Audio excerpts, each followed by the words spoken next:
They don't want what we know out there. You'll never get this on CNBC. But our school system will never tell us that, because they're part of the process. Fake money, fake teachers, fake assets. I know the game of the rich. My rich dad taught me. You know it because you're the banker. The bankers and the rich play is different than what they teach you in school. All over the world, what does school teach you about money? And the answer is nothing. And that's not a mistake. That's not an accident. I knew that. Most people know that. The way to keep the poor and middle class working hard is never teach them what the rich know. So if you read Rich Dad, Poor Dad, which came out in 1997, it's what the rich teach their kids about money, the poor and middle class do not.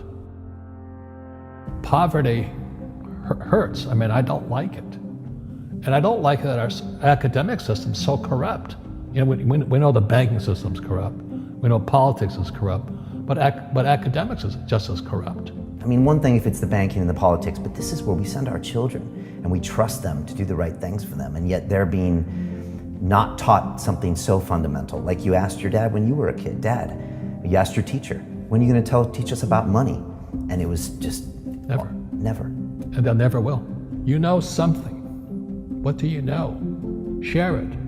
What is financial education? It's not get a job, work hard, save money, and invest in a well-diversified portfolio of stocks, bonds, mutual funds, and ETFs. The financial industry is two things, debt and taxes. In 1971, Nixon took the dollar off the gold standard, and the US dollar became debt.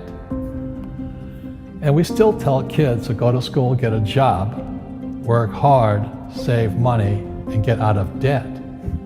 Now, who tells them to do that? That's the most ridiculous thing there is. The book starts and it says, lie number 1, saving money will make you rich. Yeah, it never will. You know that. All taught that as kids. Why would you save it and why would you work for it if they can print it faster than you can work for it? Why do you keep saving when they're printing it? The rich don't work for money. Don't you touch that stuff. It's very subtle, right? Yep. They don't say, I'm going to train you to be a worker bee the rest of your life, but they educate you in a way where that's what you come out. Right. What was he trying to do those first few months were you working for him? What was he trying to get across to you? Because he taught you the hard way about money. And she says, if you're going to be successful in your life, you've got to find the best teachers. And a great teacher is somebody who comes from the inside, not the outside. But in school, you don't know if your instructor is for real or not. That's where the fake teacher comes from. I said, I want you to teach me about money. So he said, why should I teach you? He said, but if I teach you, you work for me for free. And I said, why for free? And my poor dad went nuts. He says, because if I pay you, you think like an employee. Your brain will change. If you learn never to work for money, you'll be a rich man. And this is powerful. Once you give someone a paycheck, their brain turns off. Correct. Because it's... And then the promise of a pension. Right. And job security. Which is kind of a paycheck in disguise. Correct. After you stop working. Give the man a fish, eats for the day, teach him to fish, eats for a lifetime. And most poor people confuse assets for liabilities. They think their home is an asset, it's actually a liability. Right. An asset is a noun, like a house. Cash flow is a verb. So to understand if it's an asset or liability, it takes a noun plus verb. So if the cash is flowing out of your pocket, it's a liability. If the cash is flowing into your pocket, asset, verb, it's an asset. So I own 7,000 rental properties. Those are assets. Every month, the cash flows in. Whereas many people have the big house on the hill and the cash is flowing out. Right. And they're going broke. Right, it's like a frame of mind. The other thing the poor don't understand is the number one expense for most people is taxes. And yet we don't even see it. Isn't that weird? You walk around and you look at the paycheck and say, that doesn't seem right, and you don't realize that the government's got a huge hand in your pocket and you are doing nothing to minimize that. Again, this is what's very different about the rich and the poor. The rich don't work for money. His number one expense is tax. See, there's three kinds of income: earned, portfolio, passive. So earned income is if I get a job, that's earned income. If I'm a doctor or a programmer, that's earned income because I'm working for it. If I buy, let's say, Apple for $10 and I sell it for $20, that's portfolio income, capital gains. Yeah. But passive income, which is cash flow, is never taxed. And so these guys are screaming right now in America, tax the rich. I said, good luck. Because most of the guys complaining, they don't know there's three kinds of income. And the rich don't have jobs anyway. They have assets. And so the average schmo out there, poor guy, sent the kid to school. They don't learn this. You see, very few people will buy what I do, make $1 million and pay zero tax. And my rich dad taught me that playing Monopoly. That's how it started. 4 greenhouses, 1 red hotel. Or the McDonald's formula. I write about it here. McDonald's, Ray Kroc. Yeah. McDonald's is in the real estate business. So they sell hamburgers, but they buy real estate, so they pay no taxes. This guy Bezos, he's $16 billion. How much tax did they pay on that $16 billion? Zero. And that's all legal. Anyone can do it. Everybody can do it. But most people lack the education. So once you learn how to use debt as money, you can never say, I can't afford it. You see, because the banks will give you, so the banks, after the crash of 2008, the banks gave me $300 million tax-free.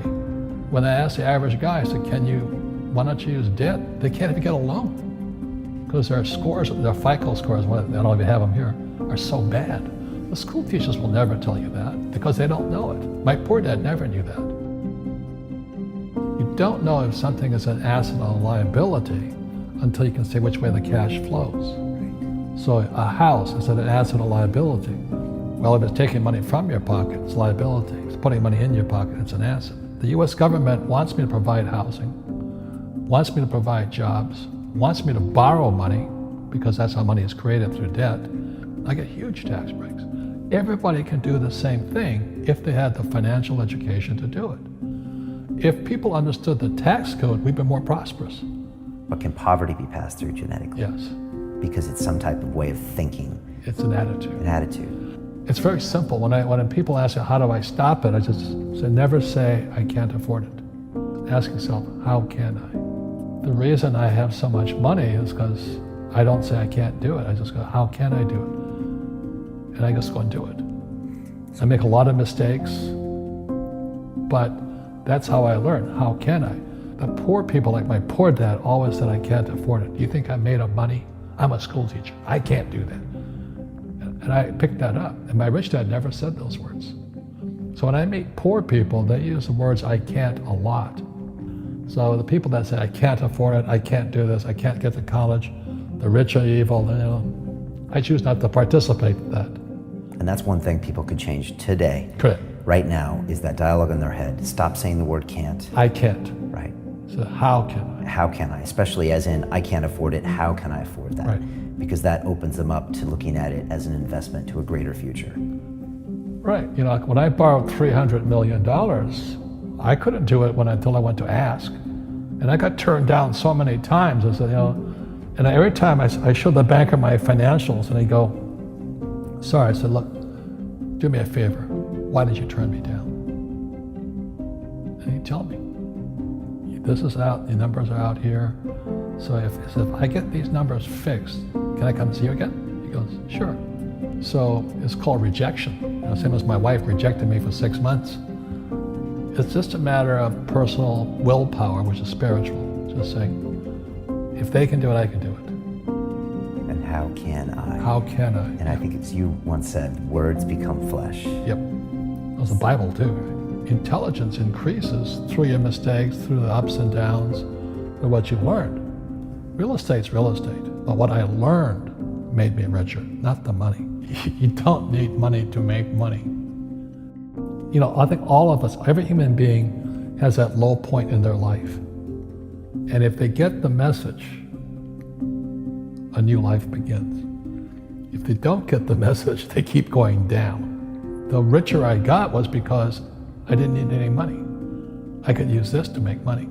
But how did I get there? Is I made a lot of mistakes. people are afraid of making mistakes and all this, fear of failing, it limits them. Nice, so very nice. So many people trapped in the same device.